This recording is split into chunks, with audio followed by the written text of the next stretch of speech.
Saya akan kembali ke kota saya, Solo, sebagai rakyat biasa.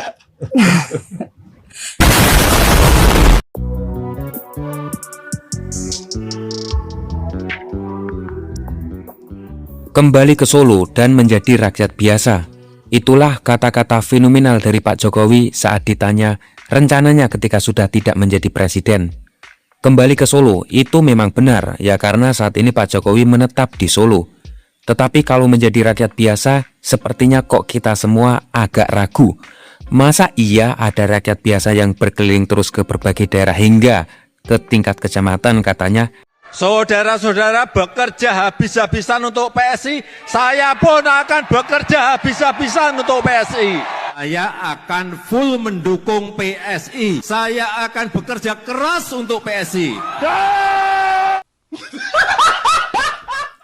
Mungkin banyak dari permisa yang menganggap tindakan Pak Jokowi itu hal yang konyol. Katanya mau menjadi rakyat biasa tetapi kok keliling ke berbagai daerah seperti cari-cari suara dan berteriak-teriak segala. Tetapi kenyataannya manuver dari Pak Jokowi tersebut adalah manuver yang sangat mengerikan, setidaknya bagi para pembenci Pak Jokowi. Kenyataannya Pak Jokowi masih disambut meriah oleh masyarakat ketika berkunjung ke daerah-daerah. Karisma Pak Jokowi seakan-akan masih sangat kuat. Dan yang dilakukan Pak Jokowi bukan tanpa hasil. Jika kita melihat survei terbaru yang dilakukan SMRC, PSI partainya Pak Jokowi masuk 8 besar partai dengan elektabilitas tinggi. Sanggup menempel Nasdem dan PKS, bahkan mengalahkan Perindo, PAN, dan P3. Ini tentu sebuah pencapaian yang luar biasa dari partai yang sebelumnya masuk parlemen saja sulitnya minta ampun ya. Ini menjadi bukti bahwa Pak Jokowi masih punya power dan masih mampu mengambil hati rakyat Indonesia. Berbanding terbalik dengan partainya Pak Jokowi PSI, Pak Prabowo elektabilitasnya malah semakin hari semakin menurun. Kurang dari 5 bulan terjadi penurunan sebesar 20%. Februari 2026 menurut SMRC terdapat 33,3% rakyat yang akan memilih Prabowo sebagai presiden. Dan terbaru penurunnya sangat drastis, hanya 14,5%. Kalah jauh dari KDM yang menduduki peringkat pertama sebesar 35%. Kalau kita amati, pidato-pidatonya Pak Prabowo sebenarnya banyak yang masuk akal juga. Salah satunya contoh misalnya yang sering banyak dibully adalah pidato tentang genteng. Memang pendapatnya Pak Prabowo benar, genteng ini termasuk pilihan yang baik jika dibandingkan dengan seng atau asbes.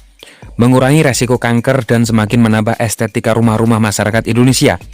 Masalahnya, sebagus apapun atau sebombastis apapun pidato-pidatonya Pak Prabowo, tetap saja rakyat banyak yang mengkritik karena situasi saat ini sedang sulit. Sebagus apapun pidato Pak Prabowo, pasti tetap saja banyak dihujat kalau rakyatnya dalam tanda petik kelaparan, sedangkan pejabatnya malah gaya-gayaan. Yang paling parah, kalau muncul video Pak Prabowo malah sekarang membanding-bandingkan terhadap kinerjanya Pak Jokowi. Seakan-akan Pak Jokowi lebih baik dari Pak Prabowo. Ini kan sangat kontras terhadap beberapa waktu yang lalu ketika Pak Jokowi baru saja selesai menjabat presiden. Beragam hujatan menghantam beliau, mulai dari ijazah palsu, biangnya oligarki, biangnya semua rusaknya sistem negara ini, kepolisian TNI. Pokoknya semua permasalahan di negeri ini ya karena salahnya kebijakannya Pak Jokowi. Bahkan ada meme yang mengatakan semua salah Jokowi. Sekarang anehnya kok malah terbalik. Kenapa tiba-tiba ada gerakan di internet yang kembali memuji-muji Pak Jokowi? Aneh sekali ini, menurut saya aneh. Kembali ke survei SMRC, sebagai kader Gerindra, KDM mengalahkan ketua umumnya Pak Prabowo. KDM menduduki peringkat tertinggi di antara tokoh-tokoh yang bermunculan di survei. Menurut para pemirsa di internet, KDM merupakan pejabat yang paham akan permasalahan rakyat kecil, mulai dari pembangunan jalan, efisiensi anggaran, jaga lingkungan agar tetap lestari, dan berbagai kebijakan yang melambungkan namanya. Oleh karena itu, muncullah sebuah teori konspirasi politik untuk memasangkan Gibran KDM sebagai capres-cawapres di Pilpres 2029 nanti. Loh, bukannya KDM kader Gerindra? Berarti KDM berkhianat sama Prabowo dong. Teori konspirasinya berkata bahwa jika KDM masih mengekor ke Gerindra, sulit untuk menjadi nomor satu di sana, karena di atasnya banyak kader-kader Gerindra yang sangat kuat, tingkatannya masih sangat banyak. Oleh karena itu, muncul sebuah isu KDM akan pindah ke Golkar karena lebih mungkin untuk menduduki posisi yang tertinggi dibandingkan jika masih bertahan di Gerindra.